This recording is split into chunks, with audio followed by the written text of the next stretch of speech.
¿Qué entendemos por una argumentación adecuada del derecho constitucionalmente vulnerado? Si nosotros analizamos los artículos 61 y 62 de la Ley Orgánica de Garantías, que establece los parámetros de admisibilidad o inadmisibilidad de una acción extraordinaria de protección, podemos ver que los criterios siguen siendo bastante amplios y bastante ambiguos. ¿Qué establece? Dice que la sala de admisión tomará en cuenta que se trate de un tema cuya relevancia constitucional amerite una acción extraordinaria de protección. Para mí, un tema puede ser relevante y para mi colega, otro juez, por ejemplo, puede ser no relevante. ¿Qué es lo que se ve encasillado allí? Miren ustedes, se ve encasillado problemas de interpretación. Para una sala de admisión, por ejemplo, un tema relacionado con alimentos puede ser trascendental, y para la sala de admisión conformada por 3 jueces que va a actuar el mes siguiente, un tema análogo muy parecido puede ser no relevante. En la una admito y en la otra inadmito. Miren ustedes, problemas que surgen a partir de la interpretación de la normativa configurada en la Ley Orgánica de Garantías. ¿Cómo se subsana precisamente estos problemas de choques o de cierta manera resoluciones contradictorias por parte del intérprete primigenio? A través del manejo de líneas jurisprudenciales. Si yo tengo ya marcada una línea jurisprudencial a través de un precedente obligatorio, yo voy a observar entonces que yo no me puedo alejar de dicho precedente. Y si quiero alejarme de dicho precedente constitucional obligatorio, pues tendré que generar una carga argumentativa siempre en el ámbito de una mayor tutela o protección de derechos constitucionales. Entonces, miren ustedes, a partir de estos problemas prácticos, se va generando una configuración interpretativa de la Corte Constitucional. Pensemos cómo nace, de cierta manera, o cómo nacen muchas de estas garantías jurisdiccionales. Jamás se había abordado estos temas dentro de una realidad jurídica constitucional. Acordémonos qué sucedía antes del 2008. Nadie hablaba de acción extraordinaria de protección. Recordemos qué sucedía antes del 2008. Nadie hablaba de acción por incumplimiento. Antes del 2008, aunque se quiso hacer un símil con el ex amparo constitucional, pero nadie hablaba de acción de protección de derechos. Miren ustedes, ¿qué sucede? A partir, miren ustedes, de esta corriente interpretativa se va a ir diseñando precisamente todo ese andamiaje institucional de estas nuevas garantías. Y precisamente vía hermenéutica se han ido construyendo y dotándoles de contenido de fondo a muchas de estas garantías jurisdiccionales. Los problemas en garantías son problemas diarios. Ustedes pueden observar claramente cómo se presentan a la luz de cada día cientos de problemáticas nuevas que permiten una mejor configuración interpretativa de la garantía. Les pongo un último ejemplo que se situó precisamente dentro de los parámetros de la Corte Constitucional ecuatoriana. Miren, ¿qué nos dice la Ley Orgánica y qué nos dice la Constitución respecto a las sentencias y autos y resoluciones de la Corte? Que son definitivos y que respecto a esos autos y resoluciones no cabe recurso alguno, ¿verdad? Es clarísima la Constitución y la Ley Orgánica. ¿Cómo se expresa, por ejemplo, una admisión o inadmisión dentro de un proceso de acción extraordinaria de protección? A través de un auto, ¿verdad? ¿Qué sucede? Pongamos el ejemplo práctico que alguna vez evidenció la Corte Constitucional. Miren, se llega a establecer o presentar una acción extraordinaria de protección de forma extemporánea. En lugar de respetarse los 20 días que establece la Ley Orgánica, se pasó y se presentó a los 22 días. ¿Qué sucede? Producto de ese cómputo de los días, la Corte emite un auto. ¿Cuál es ese auto? El auto en donde se ordena el rechazo de esta acción por extemporánea, ¿verdad? La norma constitucional y legal es bastante clara. ¿Qué menciona? Las sentencias, autos y dictámenes de la Corte Constitucional son definitivos. Y frente a aquello no cabe recurso alguno. ¿Qué hago? Son definitivos, como todos nosotros sabemos, estos autos y resoluciones. Pero en un momento determinado, en un caso concreto, por ejemplo, resulta que los jueces o la sala de admisión toman los días. ¿No es cierto? Y se olvidó que uno de esos días era feriado. ¿Qué se hace frente a aquello? Y ya se emitió, ya se firmó por parte de los jueces, e incluso ya se notificó aquello. Se presenta un escrito de aclaración y ampliación y dicen: miren, señores jueces, me están negando por extemporáneo, pero no consideraron que era feriado o eran fiestas de Quito tardío. ¿Qué sucedió? Le negué por extemporáneo porque se había pasado un día, pero ese día era feriado, por lo tanto estaba dentro del término que establece la ley. ¿Qué puedo hacer frente a aquello? Decir: miren, qué pena, ¿verdad, señor fulano de tal? La verdad es que calculé mal los días y ya ni modo, pues es definitivo. No, lo que hizo la Corte es, miren, vía hermenéutica, realizar una interpretación precisamente de esas disposiciones contenidas en la Ley Orgánica de Garantías y determinó a través del Reglamento de Sustanciación de Procesos que en los casos de mal cómputo de plazos y términos, la Corte Constitucional podría volver a considerar dichos autos. Es decir, esa definitud que estaba plasmada a través de una regla expresa y concreta termina relativizándose vía interpretación, vía hermenéutica. Y ahora nosotros podemos ver que en caso de un mal cómputo, excepcionalmente, claro está, de mal cómputo de días para el rechazo de una acción extraordinaria de protección, se puede volver a conocer esta situación. ¿Quién lo dijo? No lo dijo la ley, no lo dijo la Constitución, lo dijo la Corte Constitucional vía hermenéutica, buscando sobre todo precautelar la justicia, que es el fin ulterior que persigue todo este modelo de Estado. Sigamos.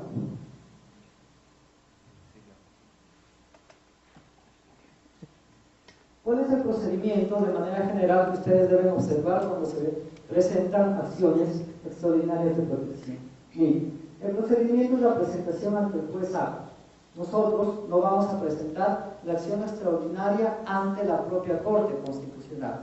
Debemos presentarla ante el juez que emite la sentencia o auto definitivo. ¿Okay? Esa es la norma que consagra la Ley Orgánica de Garantías. Pero ¿qué sucede?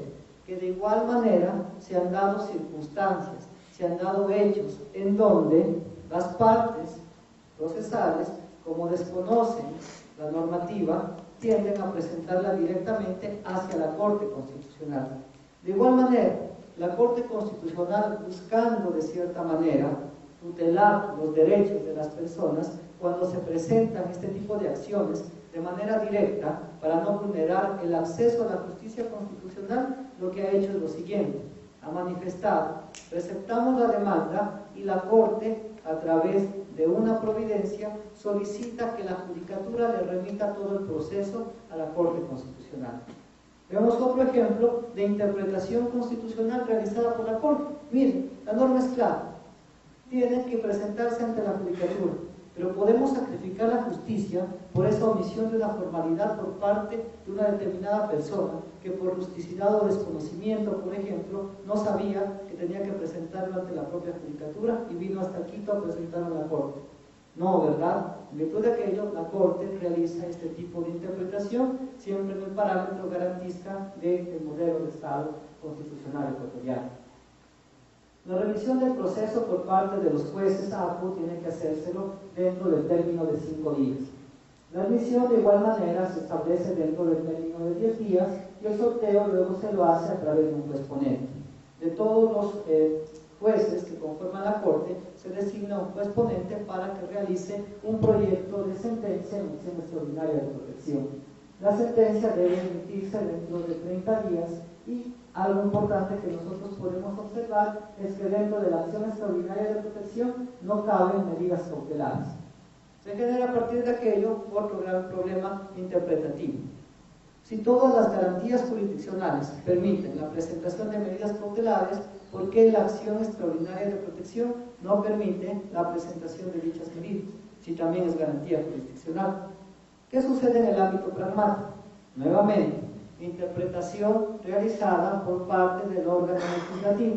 El órgano legislativo establece un filtro regulador en donde, dada la naturaleza excepcional, excepcionalísima de la acción extraordinaria de protección, termina señalando que para garantizar una celeridad, para garantizar precisamente una eficacia de esta garantía, no se permite la presentación de medidas cautelares. Nuevamente, interpretación en el ámbito del legislador. De igual manera, se menciona que esta sentencia de acción extraordinaria de protección debe tener amplios efectos de reparación integral. Avancemos.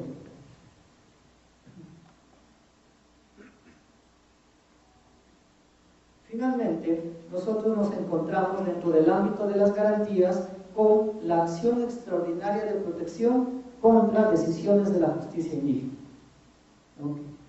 Les formulo una interrogante general. El constituyente consagra una acción extraordinaria de protección contra decisiones de la justicia indígena en la Constitución ecuatoriana. No, ¿verdad? ¿Dónde se desarrolla qué? Miren, en la Ley Orgánica de Garantías Jurisdiccionales y Control Constitucional. ¿Qué es lo que hizo nuestro legislador al crear esta garantía jurisdiccional vía ley?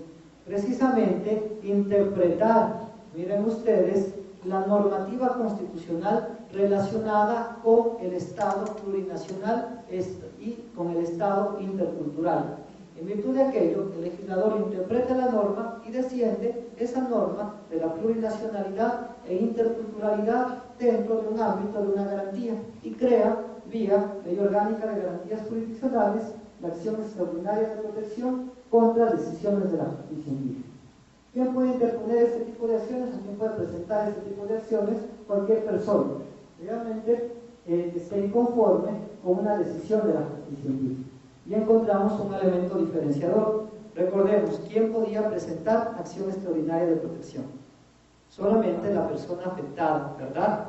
Ahora podemos ver que acción extraordinaria de protección contra decisiones de la justicia indígena puede ser presentada por cualquier persona. Miren, elementos diferenciadores que parecerían no marcan, ¿no es cierto?, una mayor connotación, pero que a la hora de efectivizar una garantía dentro de la teoría interpretativa puede generar precisamente una aceptación o un rechazo en determinadas circunstancias. ¿Cuáles son los principios que se debe observar cuando se está solucionando o resolviendo acciones extraordinarias de protección de la justicia indígena? Se debe observar los principios de interculturalidad, pluralismo jurídico, autonomía, debido proceso y oralidad. Entonces, volvemos nuevamente a este efecto de irradiación, a esta interpretación sistemática de lo que es la Constitución. Debemos entender que esta garantía jurisdiccional tiene que observar estos criterios interculturales, pero también normas procedimentales dentro del contexto de las garantías de manera general, debido proceso, oralidad, etcétera, etcétera. Pues podemos ver cómo la interpretación constitucional en el ámbito de las garantías se va articulando permanentemente. ¿Cuál es el procedimiento? El procedimiento es eminentemente informal, puede presentarse incluso de manera verbal. La admisión tiene que darse dentro de los 20 días posteriores a la presentación de la demanda, ya sea verbal o escrita. Luego tenemos un sorteo correspondiente, se puede convocar también a una audiencia por parte del Pleno de la Corte Constitucional. Debido a que se trata de una temática especializada, la administración de justicia indígena, se puede también contar con peritajes o experticias que permitan llegar a una mejor conclusión a los jueces constitucionales. Se cuenta con opiniones técnicas. Algo importante que tiene la ley orgánica es que manifiesta que las sentencias dentro de este tipo de garantías deben realizárselas de manera verbal y motivada en la comunidad y luego también pueden ser reducidas a escrito. Miren, criterios de interculturalidad expresados a través de una disposición normativa proveniente del legislador. Luego podemos ver que también, atendiendo a esta situación, se debe respetar dentro de estas decisiones los derechos humanos y también la participación de las mujeres.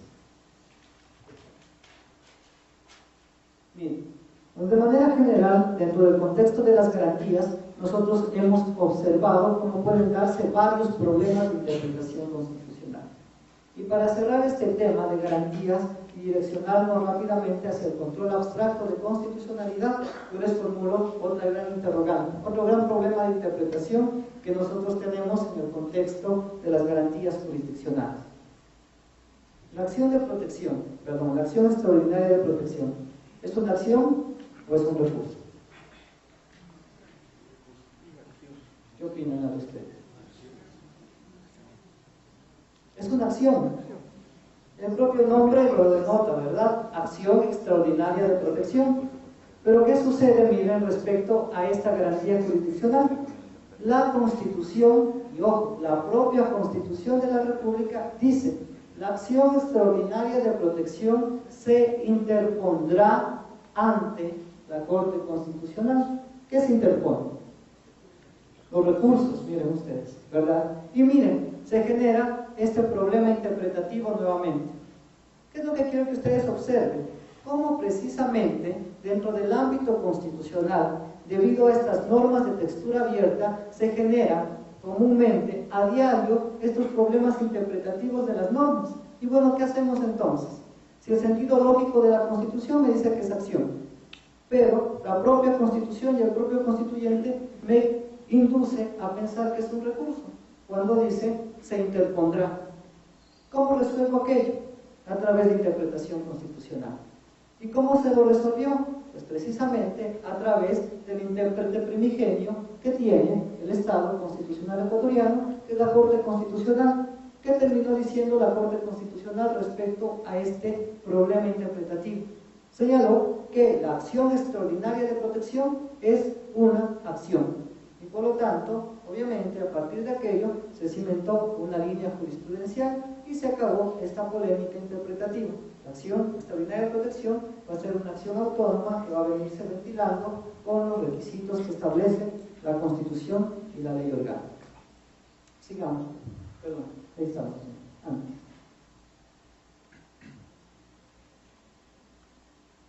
Okay. Cerramos estos problemas de interpretación existentes dentro de los trámites que son de competencia de la Corte Constitucional con el control abstracto de constitucionalidad. Miren, ¿cuáles son los parámetros generales del control abstracto? Para que ello tomaremos como referentes algunos de esos elementos prioritarios. Primero, la acción de inconstitucionalidad.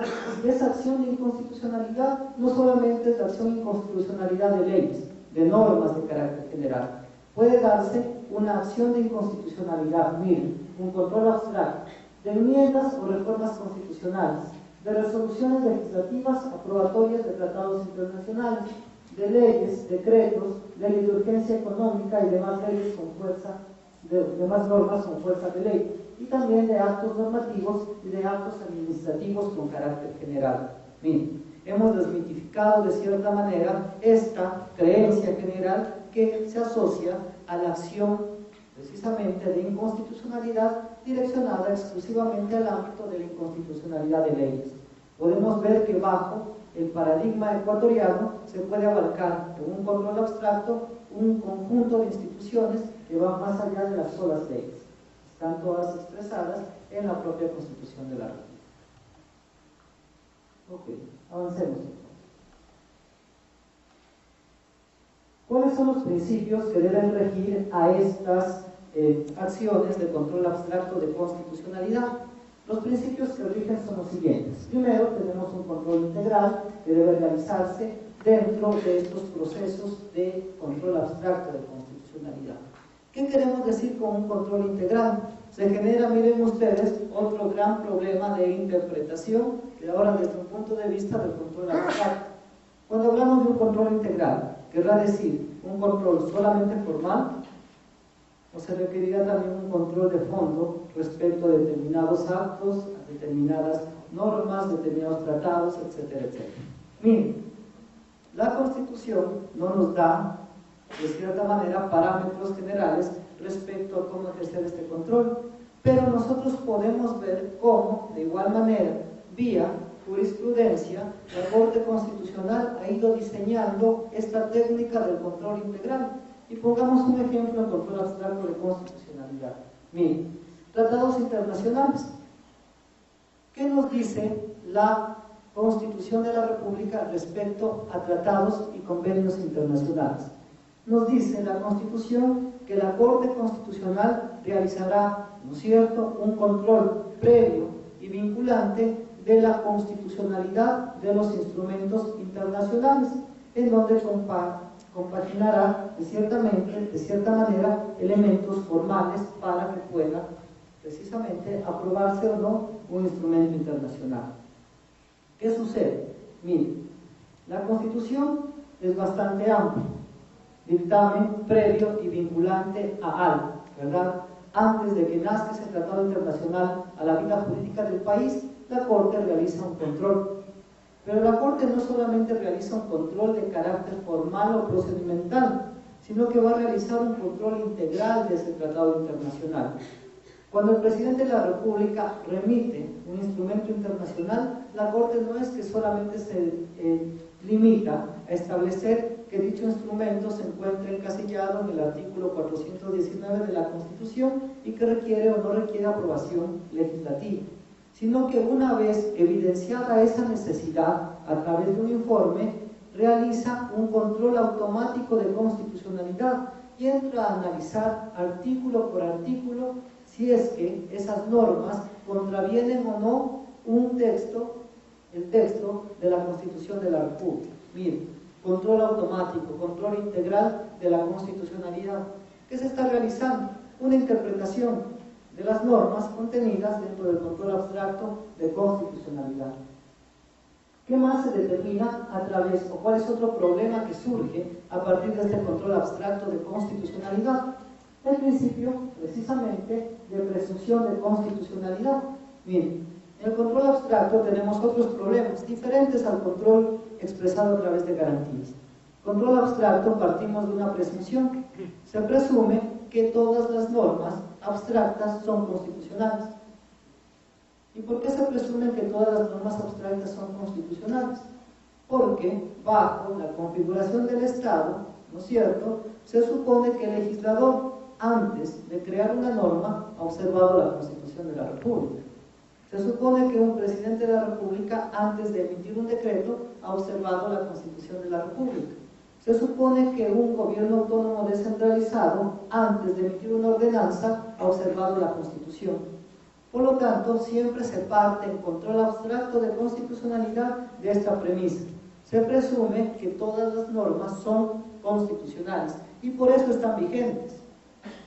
Como excepción a esta regla, se declara precisamente la inconstitucionalidad de normas, de actos administrativos, actos normativos de carácter general. Bien, otro problema que deviene de la interpretación dentro del control abstracto. ¿Cuál es otro problema que también puede suscitarse? El indubio prolegislatorio. Bien. Otra situación que se debe observar cuando nosotros realizamos interpretación en el control abstracto de constitucionalidad. ¿Qué es el indubio prolegislatorio? Siempre se tiene que tener, en caso de duda respecto a la constitucionalidad o no de una norma, ¿no es cierto?, un criterio favorable al legislador. Se presupone que el legislador está tutelando los derechos de las mayorías. Ya analizábamos en días anteriores en la configuración del Estado cómo el órgano parlamentario es el órgano de representación democrática directa. Y bajo ese criterio se presupone que el legislador está cuidando los intereses de todos nosotros, representa la soberanía popular. En aquel sentido, se debe aplicar dentro de la técnica interpretativa en control abstracto de constitucionalidad también el respeto de ese principio prolegislatorio. ¿Qué más debemos observar dentro de este ámbito de interpretación en control abstracto? La permanencia de las disposiciones del ordenamiento jurídico. La expulsión de una norma del ordenamiento jurídico ecuatoriano debe ser de última ratio. El último mecanismo debe ser la expulsión de una norma del ordenamiento jurídico del Ecuador. Y es por eso que nacen precisamente las sentencias modulatorias, ¿no es cierto? Antes de expulsar del ordenamiento jurídico una norma, una ley, digamos, de cierta manera, busquemos algún mecanismo por el cual se pueda compatibilizar esa ley con la Constitución. Miren, y surgen sentencias, o por ejemplo la sentencia, qué sé yo, de la ley de minería, en donde a través de la creación de sus reglas jurisprudenciales se determina precisamente parámetros generales que permitan guiar la consulta prelegislativa en el Ecuador. Surgen sentencias aditivas, en donde, por ejemplo, a más de lo que dice el artículo dado por el legislador, se incorporan otros elementos adicionales que permiten guardar compatibilidad con la Constitución de la República. Surgen las sentencias reductoras, miren ustedes, que permiten eliminar no todo el artículo o no toda la ley, permiten eliminar solamente una parte de la norma que tiende a contradecir la Constitución de la República. sustentando bajo este criterio interpretativo de precisamente la permanencia de las disposiciones en el ordenamiento jurídico. Es de última ratio la exclusión de las normas jurídicas dentro del control abstracto de constitucionalidad. De igual manera debemos observar la interpretación conforme a la Constitución. Siempre interpretemos sistemáticamente la Constitución de la República y los actos que devienen dentro de la interpretación respectiva. Y como ustedes pueden observar, dentro de esta realidad tenemos a la inconstitucionalidad como el último recurso. En muchas ocasiones se critica mucho a la Corte Constitucional y se menciona, pero miren, si es una norma flagrantemente inconstitucional desde un punto de vista subjetivo en muchas ocasiones, ¿por qué no terminan expulsándola del ordenamiento jurídico? ¿Por qué no se puede hacer aquello? Porque en control abstracto hay que respetar ciertos elementos procedimentales y principios elementales comunes, como son el respeto al principio pro legislatore, la exclusión del ordenamiento jurídico como última ratio y la posible modulación de las sentencias para guardar coherencia con la Constitución de la República. Estamos observando otros principios que vienen también o que generan problemas en el ámbito interpretativo. La instrumentalidad de las formas y procedimientos, siempre debemos observar qué procedimientos se deben seguir dentro de la disposición normativa de carácter general. Pongamos un ejemplo. Yo no puedo, por ejemplo, declarar inconstitucional, ¿no es cierto?, el trámite, qué sé yo, un verbal sumario o el trámite del juicio ejecutivo, ¿verdad? Y mantener otra institución jurídica que de cierta manera regule de manera similar esto del juicio ejecutivo o del juicio verbal sumario, ¿verdad? Yo no puedo, por ejemplo, declarar la inconstitucionalidad dentro del sistema acusatorio adversarial, por ejemplo, de la etapa del juicio dentro del proceso penal público, ¿no es cierto? ¿Por qué? Porque eso contradice todo el sistema dentro del ámbito penal. Pues miren ustedes, debemos nosotros siempre buscar una instrumentalidad de las formas y procedimientos, buscando ese fin ulterior que es una interpretación sistemática de la Constitución. Pero dentro de este espacio que tiene el control abstracto de constitucionalidad, miren, los órganos competentes, en este caso la Corte Constitucional, puede también realizar un control constitucional de normas derogadas. ¿Y por qué será aquello? Ustedes van a decir, pero si una norma que integra el ordenamiento jurídico es una norma que está vigente, ¿verdad? ¿Por qué la Corte podría, en un momento determinado, realizar un control de constitucionalidad de normas derogadas? Por los efectos que genera esa norma, miren ustedes. Recordemos que existen efectos que van mucho más allá de la vigencia o no de una determinada disposición normativa de carácter general. Pongamos el ejemplo que poníamos en un momento dentro de estas exposiciones. Por ejemplo, detención en firme. Miren ustedes. ¿Se derogó la detención en firme en el Ecuador? Sí, ¿no es cierto? Fue derogada. Pero ¿qué sucede? Los efectos perniciosos que pudo haber causado esa institución jurídica de la detención en firme puede todavía estar sufriendo una secuela. Es por eso que nuestro legislador determinó que también se puede realizar un control de constitucionalidad de las normas derogadas, porque los efectos pueden seguirse produciendo y el fin ulterior es proteger derechos de las personas. ¿Qué más debemos observar? Configuración sobre todo de una unidad normativa. Por lo tanto, podemos usar la reproducción de otros textos normativos o demandados, la conexidad y la relación causa-efecto. ¿Qué queremos decir con aquello?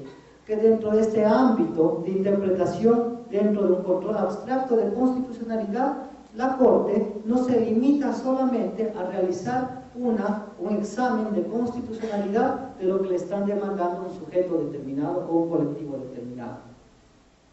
Ejemplifiquemos aquello.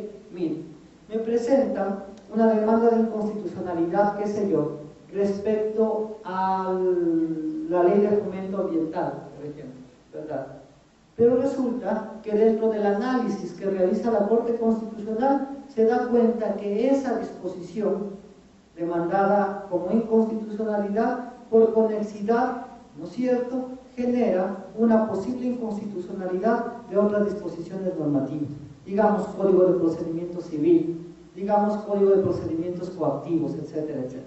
Miren ustedes, la Corte puede, a través de este criterio de interpretación por conexidad, también realizar, miren ustedes, un examen, un control abstracto de constitucionalidad, no solamente de la norma demandada directamente, sino por conexidad de otras normas afines con las cuales la Corte pueda evidenciar una posible vulneración de derechos. Ya terminamos con eso. Finalmente, ¿cuál es el procedimiento dentro de estas acciones de control abstracto de constitucionalidad? La legitimación activa está a través de la acción pública. Como la norma es general, cualquiera de nosotros, cualquier persona, pueblo, nacionalidad o colectivo puede presentar una demanda vía control abstracto de constitucionalidad, porque nos afecta a todos. Segundo, el plazo. En cuestiones formales se puede presentar una demanda de acción de control abstracto de constitucionalidad un año después de la vigencia de la norma. Si ha pasado un año, se colige que por la forma, pues se han solventado estos elementos procedimentales y la norma está vigente.